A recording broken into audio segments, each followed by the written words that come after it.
Hello and welcome to the video that's going to demonstrate how to make your beaded book thongs.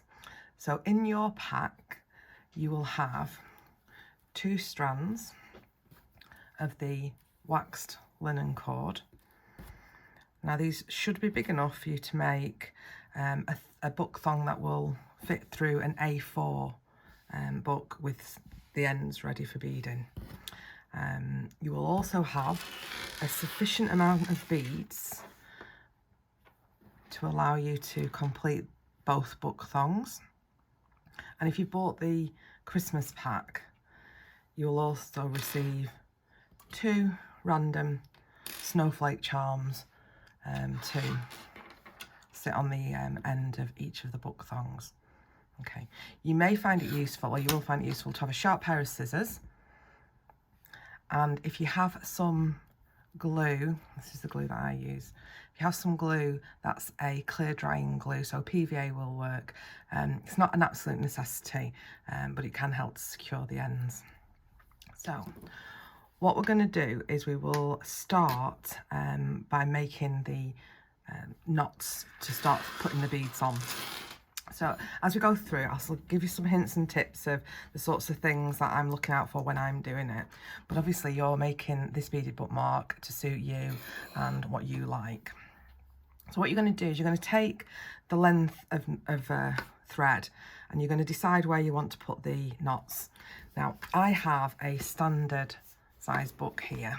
I'll just put it that way so you can see if I was to put a knot here and here, it would, you can see that, can't you? Oh no, sorry, here and here. That's a bit better, isn't it? There. It's not going to give much overlap, so I would tend to bring them further up. It also allows you then to be able to put it into a larger book, and it will then drape really prettily as well. So I am going to start my knot around about here and give myself this much length. On the end that isn't going to have the snowflake charm, I would tend to give myself a slightly shorter length. But what you don't want to do is to do it too short, because at that point you're then going to just make it more difficult for yourself when it comes to do the end knot. Now, if you want to think about how you're going to place your beads, how you do it is entirely up to you. And as I say, you should have sufficient for, well, you will have sufficient for both book thongs. These beads are for just one, and I intend to use them like this. So I have 4. You know, potentially you could have more beads to go on each section, but for this one I'm going to do it fairly symmetrical. It's generally best to try, if I can show you this one, hopefully you can see that, it's generally best to try and have the ones with the very small holes closest to your knot. This will allow you then to only need to put 1 knot in it. Now obviously you can put whichever beads you want anywhere, but what you want to make sure, so I'll demonstrate with this, I've put 1 knot on, and if I was to thread that and literally to thread it through, sorry, I'm struggling because I'm right-handed. I'm also trying to look through a video. It's very good of me, is it?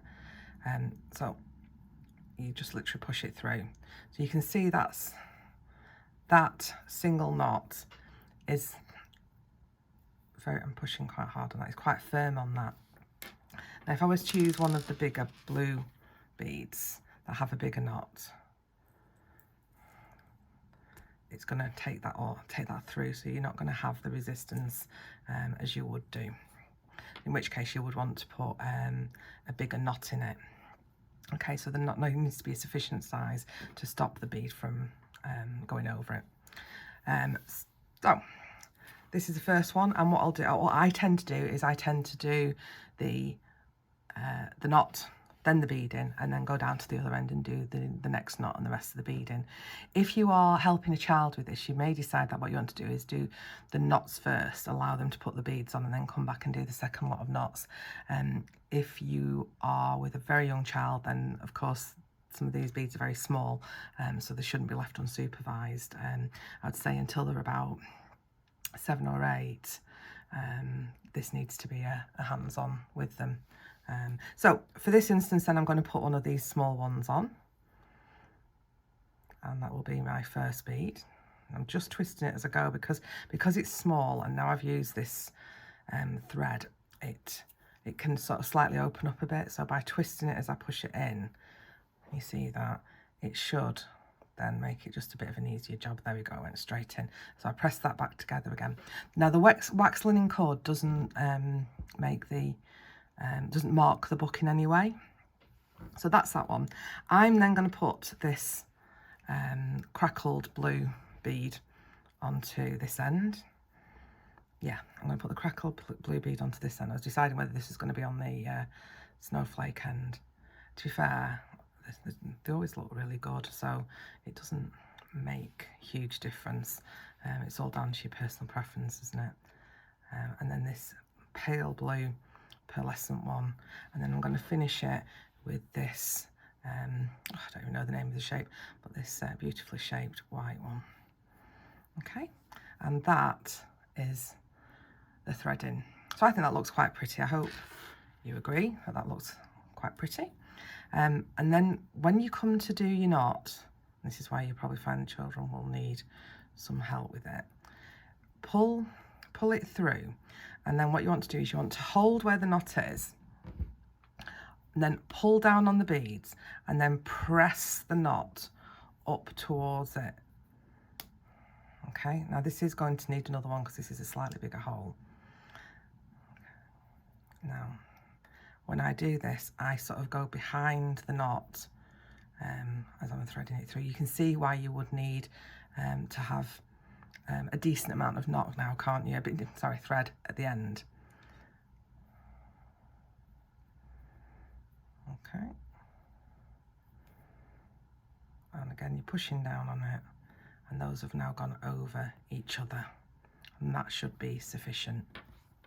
Now, what I would do for my book thongs that I'm selling, I would use a tiny bit of the clear glue and place it over the knot edge, and in a couple of hours that'll be set perfectly for me to be able to package it and wrap it.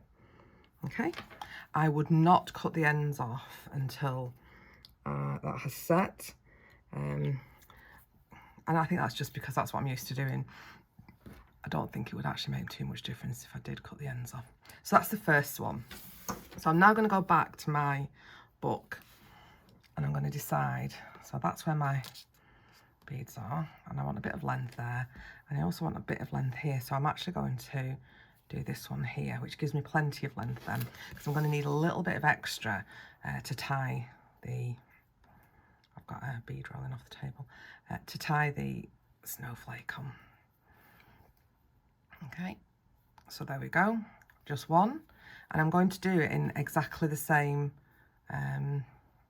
order. This one's going to be a fairly symmetrical one, apart from the darker blue.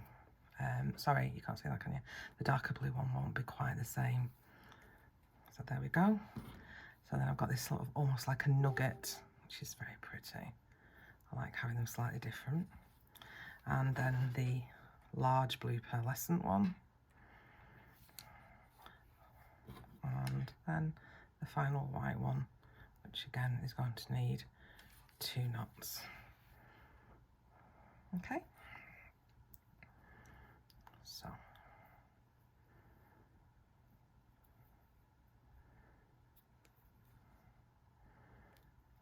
again, I've tied it, and as I've done it, I've been holding it and pushing it up towards the end. Now, I'm not going to do a second knot on this one, and you'll see why.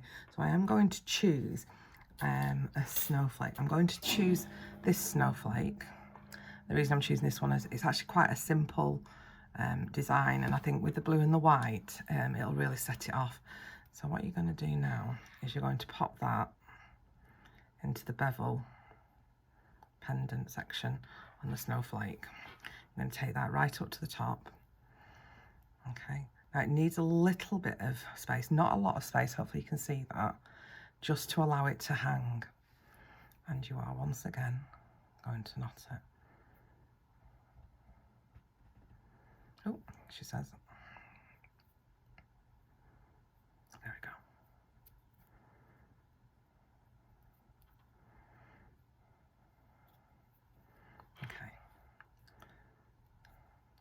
I'm giving it just a little bit to hang.